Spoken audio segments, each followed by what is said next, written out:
Hello students, today we will start chapter 5 Laws of Motion. In this chapter we will start the first topic, force. Why we are studying force first? Because when you have learned in the previous chapter about the motion, you have learned the uniform motion, non-uniform motion, uniformly accelerated motion and uniform circular motion. In this you have learned this: whenever there is a change in velocity with respect to time, you will get the acceleration.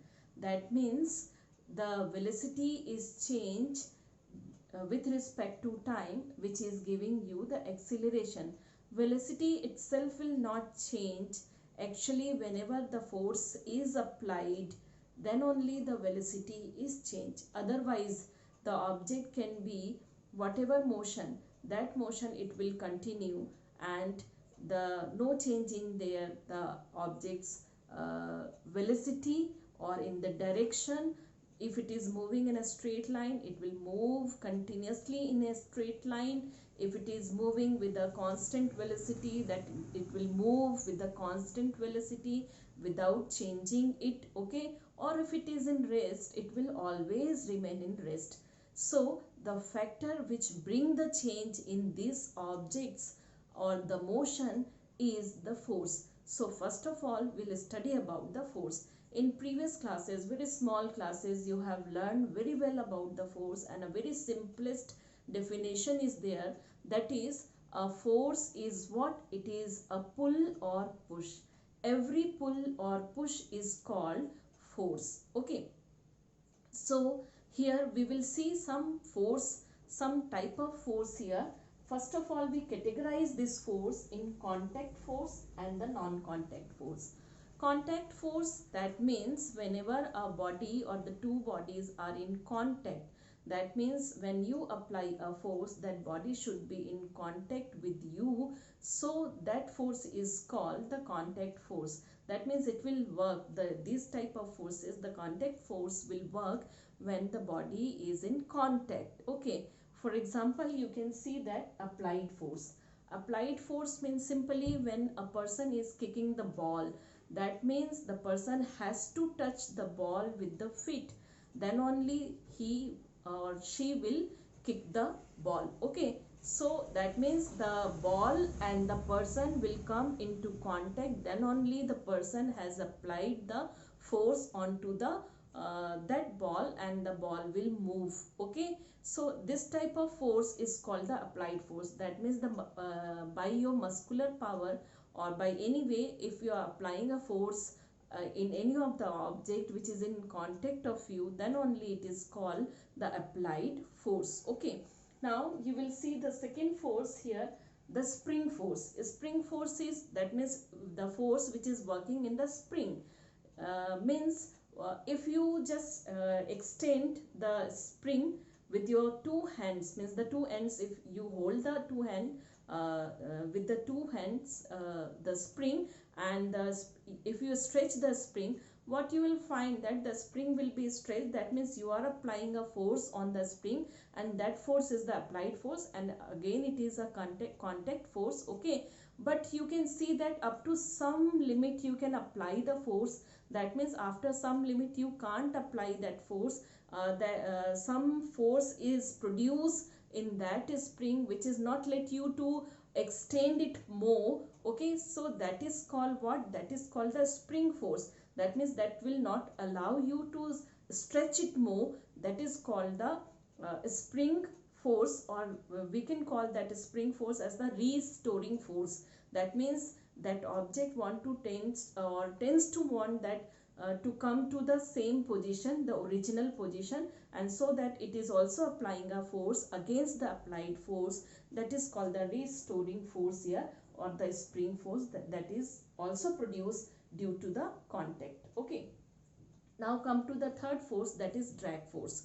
Drag force is the force which is also coming into, means which is produced due to the contact of the air, or means any of the liquid or any of the viscous liquid, you can say simply. For example, if you just drop a spring ball, a small spring ball into a mercury or into a liquid mustard oil, suppose, okay, so what you will find that that ball will just move slowly, very slowly, to the end of the jar in which you have taken the liquid. So it will move very slowly. That means what happened, due to the gravitation or whatever the force you have applied, drop the ball.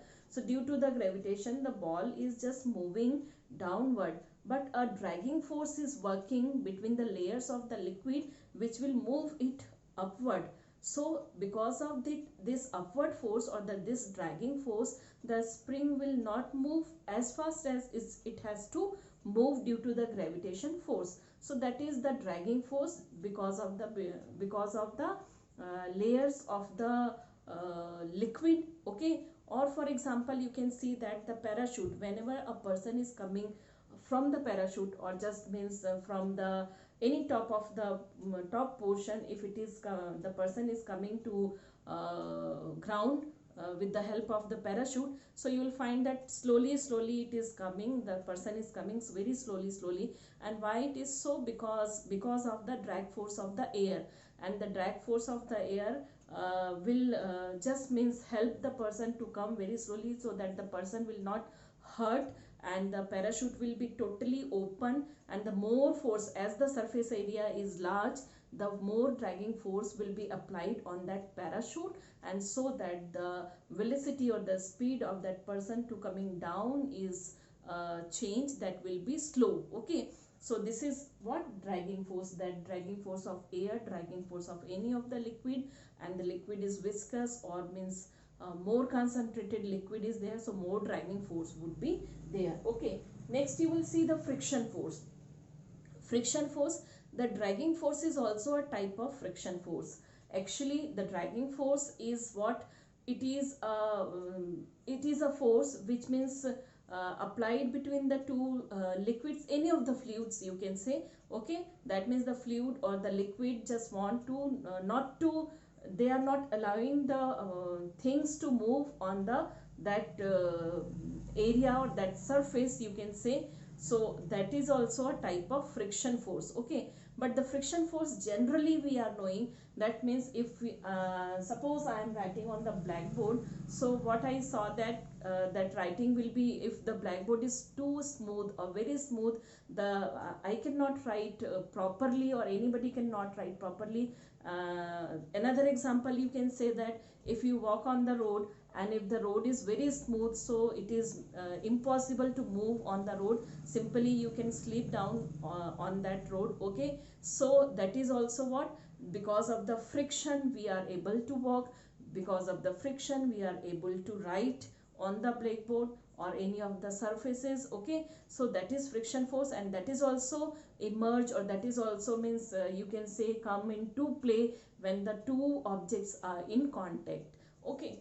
Next is the normal force. The normal force is what, suppose suppose we are applying a you can say the sponge is there, and if you just apply, if you press it, you find that the sponge shape will be changed or it will be contract. So if you press from the top, that means you have applied the force normally to that surface, so that is called the normal force. And this is also the contact force, as we are just contacting or as we are just pressing the sponge, and because of that the shape of the sponge is changed, okay. So that is also what, normal force, and this is called contact force. So these are the contact force, okay.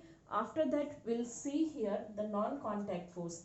The non-contact force means simply you can say this force will come into the picture in the distance also. That means the force can be applied or the force can be worked from the distance also, okay. So this type of force is called non-contact force. For example, magnetic force.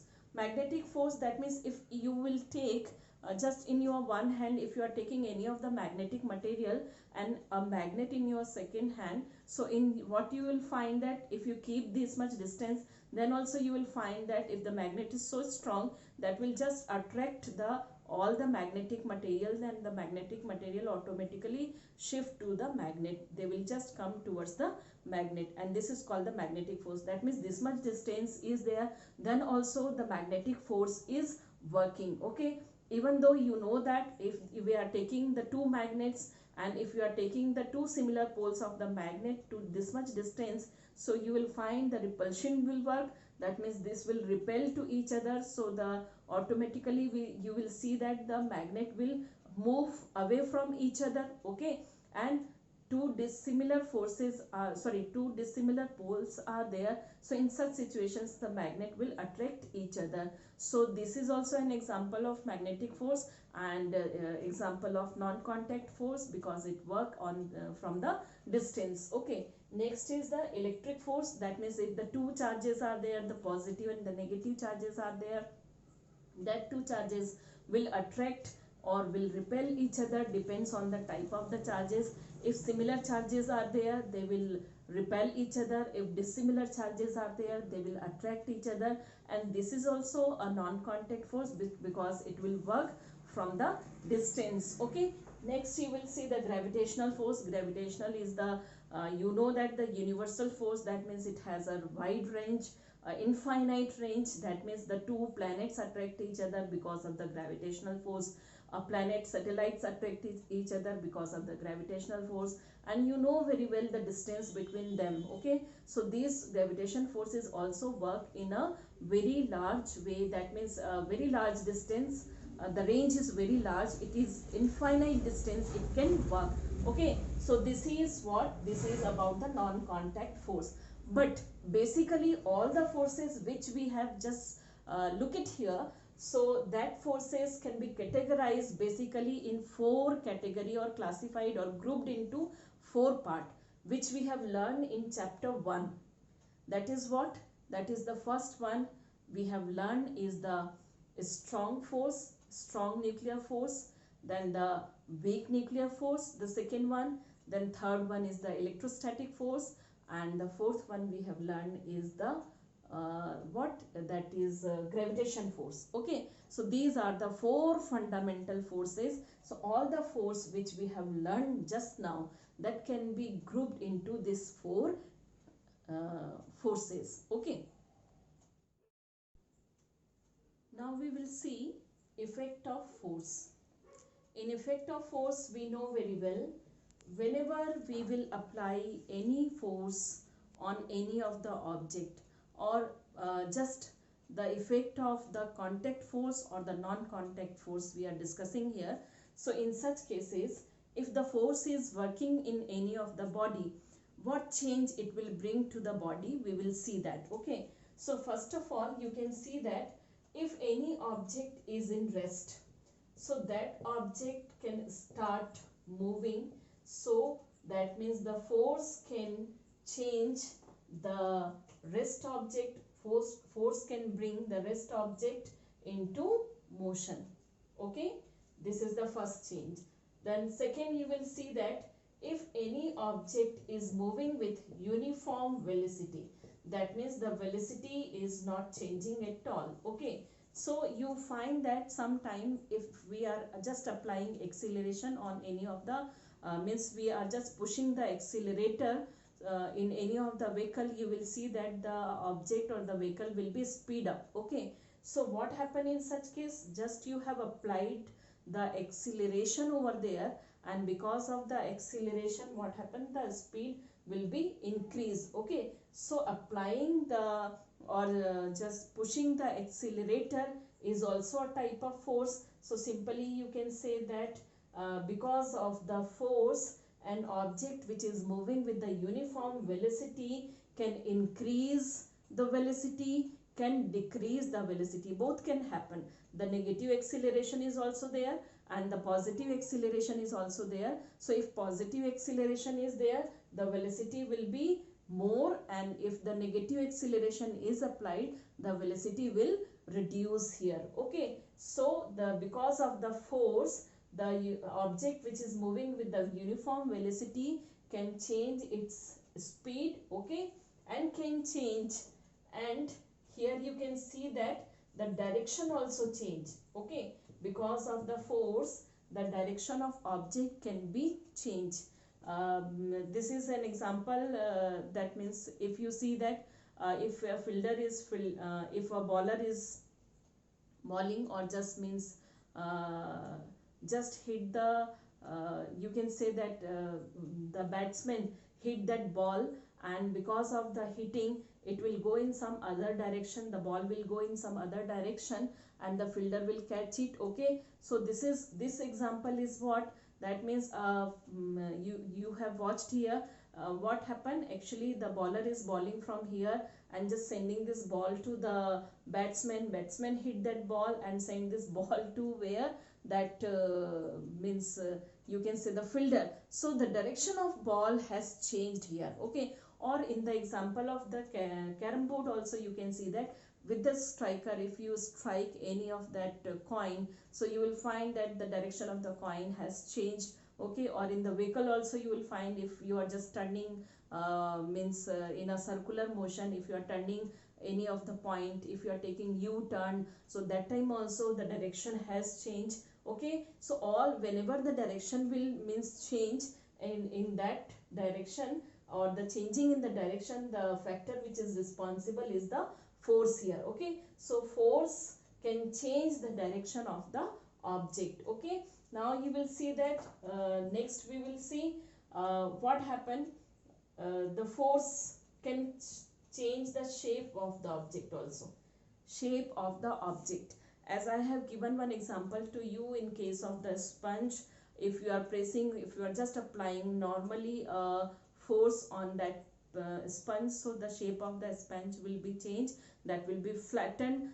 So that is also because of the force here. Okay, so many things that force can do. Another thing that you will see here, that a force can change means if any object is moving with the velocity, so force can stop that object. Okay, means if any of the object is moving either by the uniform velocity or by the uniformly accelerated velocity, so that object will come to the rest just by applying the brake in the vehicles or by stopping it. Okay, so when you stop it, you will apply the force somewhere, so that is also the force can bring the object which is moving, can bring in the rest. Okay, so object which is moving with the velocity, that can with whatever velocity can come into the rest with the effect of the force. Okay, so these are the some example of the force, some example of the effect of the force. Now we will see a very important property of any of the object, that is inertia. Inertia is the inherent property of any of the object. Because of it, the object resists any change in its velocity and direction. That means you can say simply, if object will be in rest, it won't continue to be remain in that rest position. That means that object doesn't want to change its rest position. That means it will not start moving its own. Okay, so that is called what? This is called inertia of rest. This is called inertia of rest. That means if any object which is in rest position will not change its rest position, that means it will not start moving itself means without any applying any force, so that is called the inertia of rest. Okay, so this is the inherent property of the object. And next you will see, suppose an object is moving with the constant velocity. So if the object is moving with the constant, that means you can say simply uniform velocity. So if it is moving with the uniform velocity, it don't want to, means that object doesn't want to change its that uniform velocity state. It will not want to come to the rest position, or cannot increase the velocity, cannot decrease the velocity on its own. So this is called what? This is called inertia of motion. This property is called inertia of motion. That means if any of the object which is in motion want to continue in motion only, it will not change its position or its motion state itself. Okay, So that is called the inertia of motion. Now you will see another property of inertia, that is what? If any object is moving with the uniform velocity in a straight line, so that object continue want to be in that velocity only and to follow the same direction. That means it will move to the straight line only until unless a force is applied, an external force is applied on that object. Okay, so that means the object itself or own, it cannot change its velocity state or cannot change the direction of the motion. So this is called what? This is called inertia of direction. So these are the three type of inertia. That inertia of rest, object will be always rest. If it is in rest, it will not change its own. Okay, inertia of motion, the object is moving with the uniform velocity, so it will move continue with the uniform velocity. That means it will not speed up, it will not speed down, or you can say simply it will not come to the rest position on its own. Okay, then inertia of direction, that means if object is moving with the uniform velocity in a straight line, so it will move in that continuous straight line, it will not change its direction by its own. So that is called inertia of direction. So these three type of inertia together will, if we just combine these three type of inertia, that will come to the Newton's first law of motion. That means the Newton first law of motion, or the Newton has given the statement in the first law of motion. It will all three will combine together and give this Newton's first law of motion. The statement is what? The Newton first law of motion is, in which it is stated that if any of the object is in rest or moving in a uniform velocity, so that object will move continue in uniform velocity, or it will be in the state of rest. It will not change its direction and the motion. It will not change the direction or the state of uniform motion or the state of rest of its own until unless of external force is applied on it. So this is about the Newton first law of motion. These three together is making the statement of Newton's first law of motion. Galileo's law of inertia. The statement is, in the absence of an external force, no body can change on its own. So according to Galileo, that is also, the Galileo was also supported the law of inertia here. That means any of the object will not change its state, its own, until unless a force is applied, an external force is applied. So he was performed an experiment. He has done with this ball, and a surface is there. This surface is like this. From this from one corner the ball is dropped, and it will just take this type of turn, then come to the plane surface and continue. It will move in this direction. That means the direction is constant, a straight line. With whatever speed it is moving, that speed is also working here continuously. That means the uniform velocity is there of this object, of the ball. And according to him, if no external force is there, that means in the absence of the friction force, this ball has to move continuously till infinity, whatever the distance it can cover. Okay, so according to Galileo also, if no external force is there, the friction force is also a type of opposing force, you can say, a type of force which is always work opposite to the motion. So that is also, you can say, simply an external force. So if the friction force is not working in this surface and the ball, in contact of the surface and the ball, in such situation the ball has to move continuously up to infinite distance without stopping, without changing the velocity, without changing the direction, according to Galileo.